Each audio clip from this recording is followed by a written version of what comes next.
ایک اور مسئلہ جو یہاں پر للذین یؤلون من نسائہم فرمائیں کہ جو لوگ اپنی بیویوں کے قریب نہ جانے کی قسم اٹھا لیں، تو یہ بات یاد رکھیں کہ اگر قسم اٹھائے گا تو پھر ایلا ہوگا۔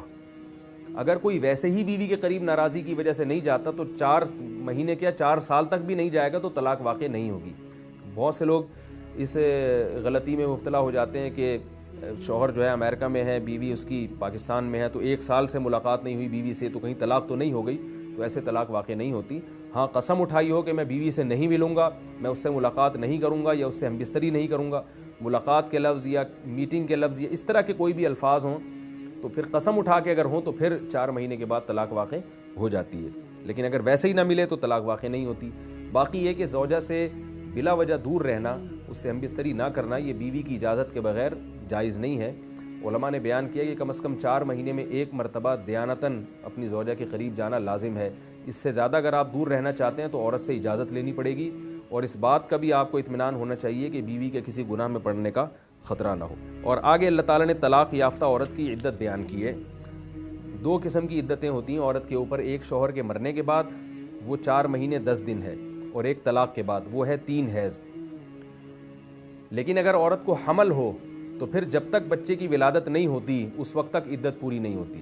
اور حمل والی عورت کی عدت ایک ہی ہے، چاہے اس کے شوہر کا انتقال ہوا ہو چاہے اس کو طلاق ہوئی ہو، اور اس میں کوئی مدت بھی نہیں ہے۔ اگر شوہر کا انتقال آج ہوا اور انتقال کے 1 گھنٹے کے بعد عورت کے ہاں بچہ پیدا ہو گیا تو اسی وقت اس کی عدت ختم ہو جائے گی۔ اگر عورت کو طلاق ہوئی اور طلاق کے 1 منٹ کے بعد 1 گھنٹے کے بعد بچہ پیدا ہو گیا تو بھی اسی وقت اس کی عدت ختم ہو جائے گی، وہ جہاں چاہے نکاح کر سکتی ہے۔ تو حاملہ عورت کا جیسے ہی بچہ پیدا ہوگا اس کی فوراً عدت ختم ہو جاتی ہے۔ جو عورت حمل سے نہیں ہے تو پھر اس کی عدت جو ہے وہ 3 حیض ہے۔ 3 دفعہ جب حیض آ کے ختم ہوں گے تو پھر اس کی عدت پوری ہو جائے گی۔ اور یہ بھی یاد رکھیں کہ جن عورتوں کو حیض نہیں آتا بیماری کی وجہ سے، یعنی جو عمر زیادہ ہو گئی ہے ان کی اور ان کو حیض نہیں آتا، تو 28ویں پارے میں اللہ نے ان کا حکم بھی بیان کیا ہے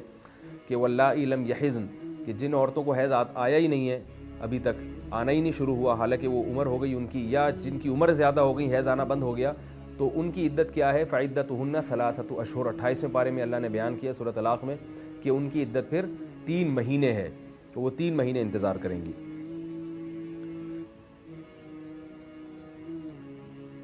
یہ ایک شروع میں ایک نقطہ بیان کرنا بھول گیا، اس کو میں دوبارہ ریپیٹ کر دیتا ہوں کہ عورت کو جب حیض آتا ہے تو اس دوران ہم بستری تو حرام ہے، تو جب حیض آنا بند ہوگا تو ہم بستری کب حلال ہوتی ہے؟ اس مسئلے کو خوب اچھی طرح سمجھ لیجئے کہ جب عورت کو حیض آنا بند ہو، اگر 10 دن سے پہلے حیض آنا بند ہو گیا ہے، یہ جو فقہی مسئلہ بیان کر رہا ہوں یہ فقہ حنفی کے مطابق، اگر کوئی کسی دوسرے فقہ کو فالو کرتا ہے تو اپنے فقہ کے علماء سے اس کی تفصیل پوچھ سکتا ہے۔ فقہ حنفیہ میں ہے کہ اگر 10 دن سے پہلے، فقہ حنفی میں یہ ہے کہ اگر 10 دن سے پہلے عورت کو حیض آنا بند ہو جائے تو مرد اس سے ہم بستری نہیں کر سکتا جب تک کہ وہ غسل نہ کر لے۔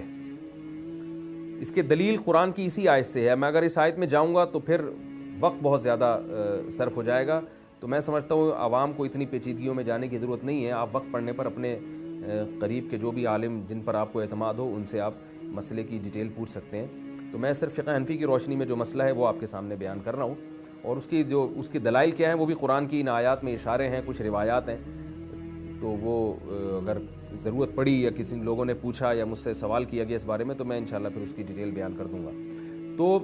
10 دن سے پہلے اگر عورت کو حیض آنا بند ہو جائے تو جب تک وہ غسل نہیں کر لیتی مرد اس سے ہم بستری نہیں کر سکتا۔ ہاں ایک صورت میں کر سکتا ہے، وہ یہ ہے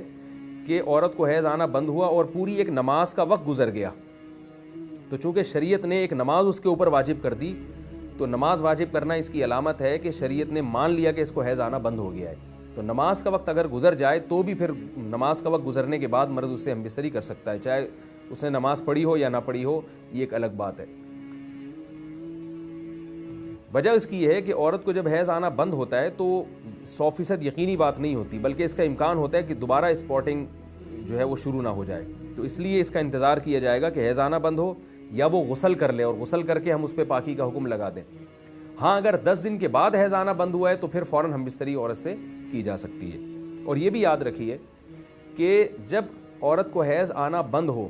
تو یہ دیکھا جائے گا کہ پچھلے مہینے کتنے دنوں بعد بند ہوا تھا۔ اگر پچھلے مہینے عورت کو 6 دنوں بعد حیض بند ہوا تھا اور اس مہینے 5 دنوں بعد بند ہو گیا ہے